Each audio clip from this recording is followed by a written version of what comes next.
Hey everyone, welcome back to our channel. Today I'm going to show you how you can download IntelliJ IDEA installation in your computer.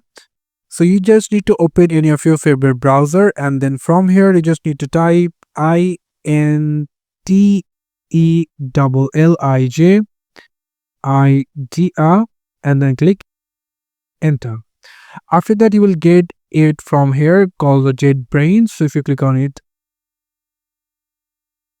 and from here you will get the option to download IntelliJ IDEA, the IDEA for professional development in Java and Kotlin. So if you click on the download, and then if you come over into this option over here, you will get to option called IDEA Ultimate and then IntelliJ IDEA Community Edition. It is paid version, that's why we're looking for Community Edition. It's completely free. So if you click on the download option over here, as you can see, the download is rightly began. It's about 694 MB. It will take quite little bit of time. For that, keep patience. As you can see, it's installed in our computer. So for that, we're going to click on this folder icon over here, and then we will get this installation file over here. So we're going to click on it and going to minimize all the background apps.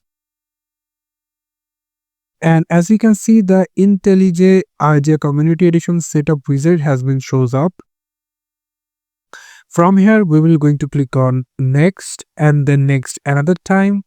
And from here, we're going to select all that options. So from here into the create associations options, you just need to select which one you want to go to use this IntelliJ IDEA Community Edition. So for that, select it. From here, I will only used Java, that's why I'm going to select it and then click next and install. As you can see, the installation is rightly began and the icon has been appeared over here. So it will take some minutes to complete. For that, keep patience.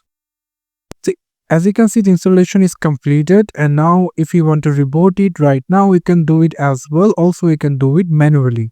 So I'm going to reboot it manually, going to click on finish and going to open IntelliJ IDEA Community Edition from here and click on skip import. And as you can see that IntelliJ IDEA is rightly installed in our computer. So for a better start, don't forget to restart your PC before you opening it. So yeah, that's it. Thank you so much for watching this video. I hope to see you for another video. Till then, goodbye.